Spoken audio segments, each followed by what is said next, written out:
Order order news laundry के podcast reporters without orders में आपका स्वागत है। मैं हूं बसंत कुमार और आज इस पॉडकास्ट में बातचीत करने के लिए मौजूद हैं दैनिक भास्कर की सीनियर रिपोर्टर पूनम कौशल और मेरी साथी रिपोर्टर आकांक्षा कुमार। आप दोनों का पॉडकास्ट में बहुत बहुत स्वागत है। थैंक यू सो मच बसंत। शुक्रिया बसंत। पूनम कौशल जी हाल ही में श्रीलंका से रिपोर्ट करके लौटी हैं। श्रीलंका में आप जानते हैं कि हालात बेहद खराब हैं, वहाँ लगातार प्रदर्शन हो रहे हैं।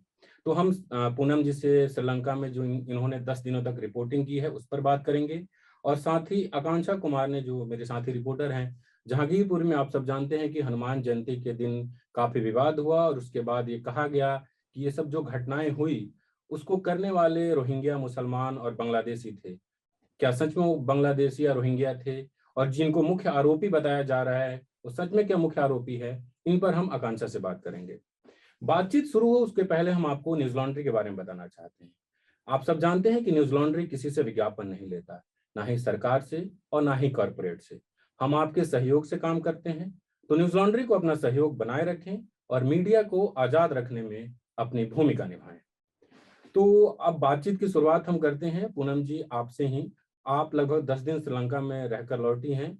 बतौर रिपोर्टर आपने वहाँ क्या देखा और हमारे सुनने वालों को बताया कि वहाँ पे जो हालात हैं, ये जो प्रदर्शन हो रहे हैं, मुख्य वजह क्या है? बहुत सारी चीजें मीडिया में आई है, खबरें हो रही हैं, लेकिन एक रिपोर्टर के तौर पर आपने वहाँ क्या देखा? लोगों की परेशानी की मुख्य वजह क्या है? एक बार थोड़ा बताएं हमें।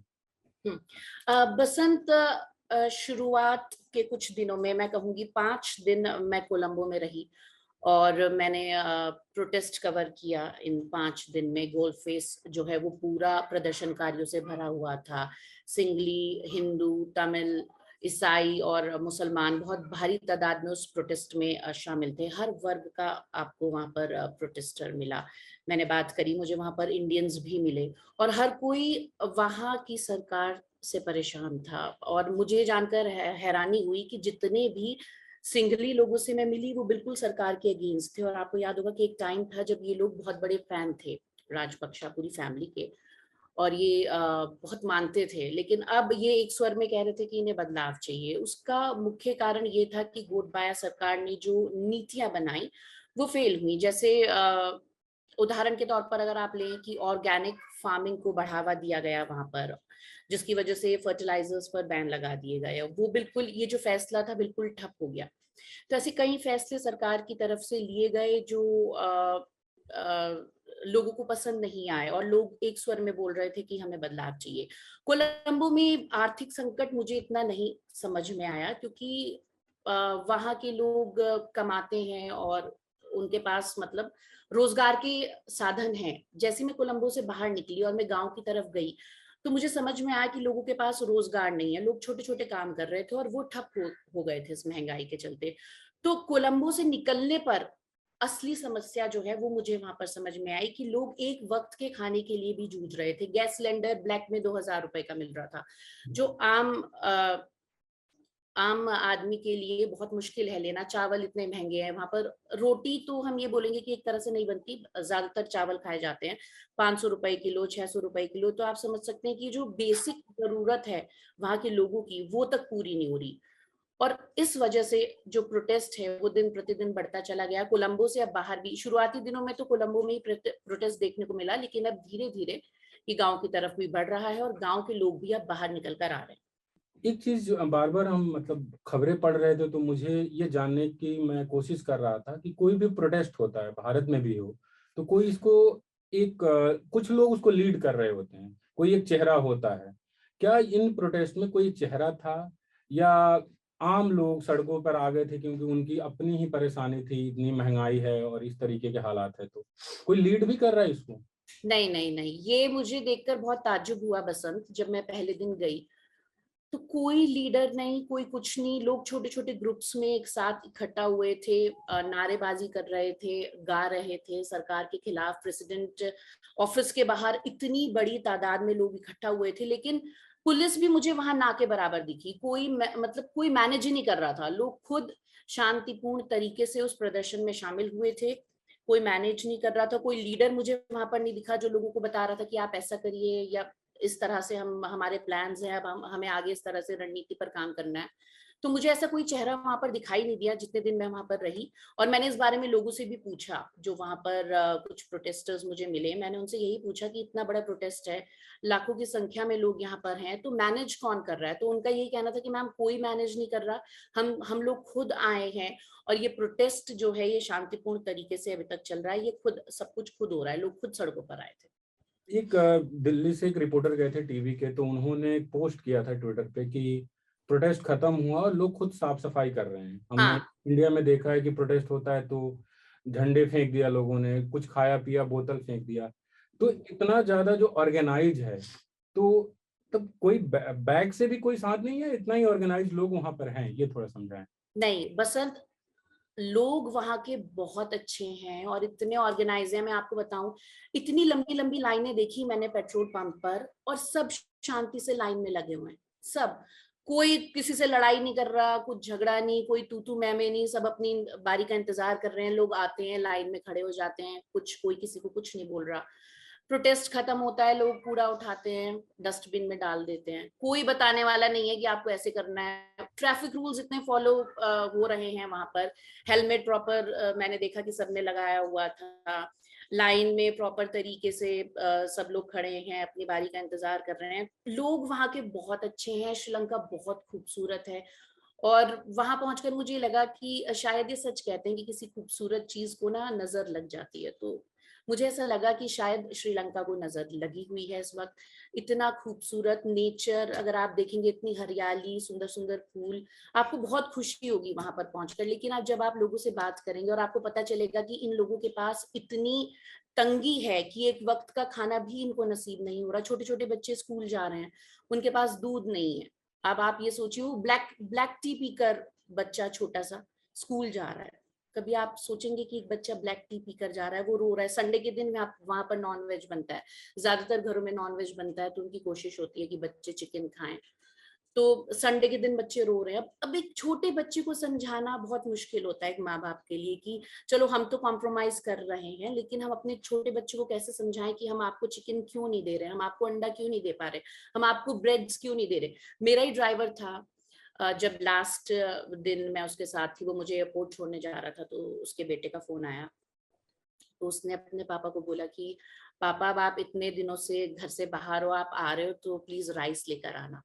तो उस टाइम मेरी आंखों में आंसू आ गए कि मतलब आप ये देखिए कि वो अपने पापा से राइस मंगवा रहा है। वो कितने दिनों से उसने चावल नहीं खाए होंगे। उसने अपने पापा से चॉकलेट, टॉफी, ऐसा कुछ भी नहीं बोला, बस ये बोला कि पापा आप मेरे लिए राइस लेकर आना, मैंने इतने दिनों से राइस नहीं खाया। और ड्राइवर की भी आंखों में उस वक्त आंसू आ गए। तो मुझे लगा कि संकट बहुत बड़ा है, और जितना समझ में आया उससे यही लगा कि अभी एकदम से तो चीजें बेहतर नहीं होंगी, वक्त लगेगा, लोगों को अभी और झेलना पड़ेगा।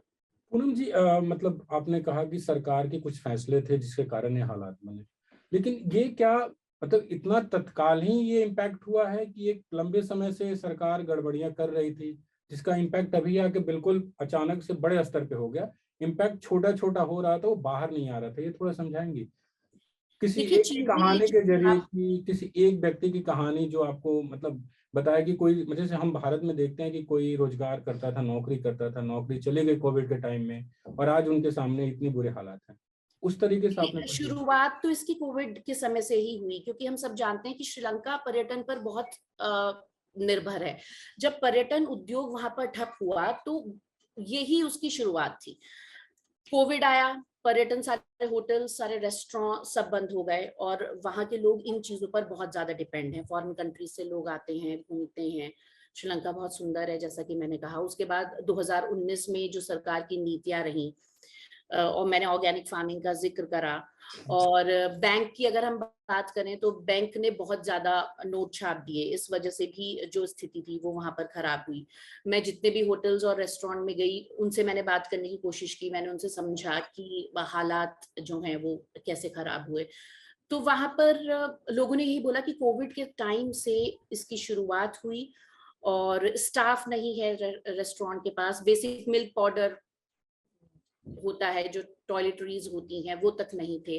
और मैंने एक चीज और नोटिस करी कि रेस्टोरेंट में कोई भी या होटल्स में बहुत ही बूढ़े लोग काम कर रहे थे। तो जब मैंने बार बार ये चीज देखी, तो मैंने वहां एक जगह पूछा, मैंने कहा कि मैंने ये देखा है कि जितने भी होटल्स या रेस्टोरेंट में मैं गई तो जो वेटर्स हैं वो कोई भी मतलब लड़का यंग मुझे नहीं दिखा, यहाँ सब बूढ़े ही क्यों हैं? क्योंकि मुझे बहुत अजीब लग रहा था, वो जब ट्रे लेकर आ रहे थे उनके हाथ कांप रहे थे और खुद लग रहा था कि यार इनसे कुछ मत करवाओ, हम खुद ही कर लेंगे। मेरा सूटकेस लेकर वो ऊपर जा रहे थे। तो फिर मुझे वहां पर बताया कि सैलरी बहुत कम होती है और मेहनत बहुत ज्यादा होती है, तो जितने भी युवा लोग हैं वो करना पसंद नहीं करते। अब इन लोगों के पास कोई ऑप्शन नहीं होता, ये लोग जॉब नहीं कर सकते, तो इनको फिर ये लोग रेस्टोरेंट और होटल्स की तरफ आ जाते हैं इनको, क्योंकि अभी इस टाइम सबको अपने बिल्स देने हैं, अपनी किस्तें भरनी है, तो ये लोग सोचते हैं कि चलो पार्ट टाइम ही सही है, छोटा मोटा काम ही सही, हम लोग रेस्टोरेंट और इन सब में कर लेते हैं। तो ये मुझे बहुत दुख हुआ ये देखकर। और एक होटल में मैं गई कि वहां की रिसेप्शनिस्ट जो हैं वो टीचर थी, वो सुबह 6:30 बजे उठ के पहले स्कूल जाती थी, फिर 2 बजे आकर वो एक होटल में जिसमें मैं ठहरी हुई थी वहां पर वो एज अ रिसेप्शनिस्ट जॉब करती थी रात के 10 बजे तक। तो अब आप सोचिए कि उनके पास 2 कार थी, उन्हें उसकी इंस्टॉलमेंट देनी होती है, और उसके लिए क्योंकि बैंक्स तो आपको इतना टाइम नहीं देगा, बैंक आपके लिए वेट नहीं करेगा, बैंक को अगर इंस्टॉलमेंट चाहिए तो वो आप पर प्रेशर बनाएगा। तो इतना प्रेशर में लोग हैं कि वो पूरा पूरा दिन 6 बजे से उठकर रात के 11 बजे तक काम करते हैं ताकि उनकी इंस्टॉलमेंट जो है वो समय से जा सके। रेंट पर लोग रह रहे हैं, रेंट पर दुकानें हैं, अपने रेंट नहीं दे पा रहे। तो हालात जो है वो अभी बहुत ज्यादा खराब है श्रीलंका में। मेरे 2 सवाल थे पूनम आपसे। पहला तो मैं थोड़ा ये समझना चाह रही थी कि जब भी इस तरीके की प्रोटेस्ट की हम बात करते हैं, स्पेशली इन्फ्लेशन के अराउंड, जो हमारा अपना एक्सपीरियंस है इंडिया में, ये हम मानकर चलते हैं कि उससे एक पर्टिकुलर क्लास ही केवल प्रभावित होता है। और हाल फिलहाल में जो रिपोर्ट मैंने पढ़ी थी श्रीलंका की इकोनॉमिक क्राइसिस पे, वो इंडियन एक्सप्रेस की थी, जिसमें उनकी सीनियर एडिटर निरुपमा सुब्रमण्यम गई हुई हैं। तो जो प्रोफाइल है प्रोटेस्टर्स का, उसमें देखकर मुझे ये थोड़ा आश्चर्य हुआ कि इसमें डॉक्टर्स भी हैं, इसमें इंजीनियर्स भी हैं और वेल एजुकेटेड लोग हैं जो कि इस समय सड़क पर आ गए हैं। तो ये वहां पर हर क्लास को कैसे इसने अफेक्ट किया है? और इसी से जुड़ा हुआ जो मेरा सवाल है वो ये है कि क्योंकि अभी आज भी एक पूरा डेटा आया हुआ है कि किस तरीके से इंडियन मीडिया असेंबली इलेक्शन के बाद इन्फ्लेशन या उससे जुड़े मुद्दों पे बहुत ज्यादा बातचीत नहीं कर रहा है, या प्राइम टाइम डिबेट में जो वो इश्यूज हैं वो बिल्कुल नदारद हैं। तो अगर हम कंपेयर करें इंडिया और श्रीलंका को, क्योंकि यहाँ पर भी डबल डिजिट्स में है इन्फ्लेशन, हम अभी कितना दूर हैं श्रीलंका जैसी स्थिति में पहुंचने के पहले? आकांक्षा जी के सवाल का जवाब पूनम जी दें, और इसके अलावा हम आकांक्षा और पूनम से और आगे बातचीत करें। इसके लिए आपको हमारी वेबसाइट पर आना होगा, क्योंकि वीडियो यहीं खत्म होता है। पूरे पॉडकास्ट सुनने के लिए hindi.newslaundry.com पर जाएं और बातचीत सुनें। We, being an independent platform, depend on our readers, viewers and listeners.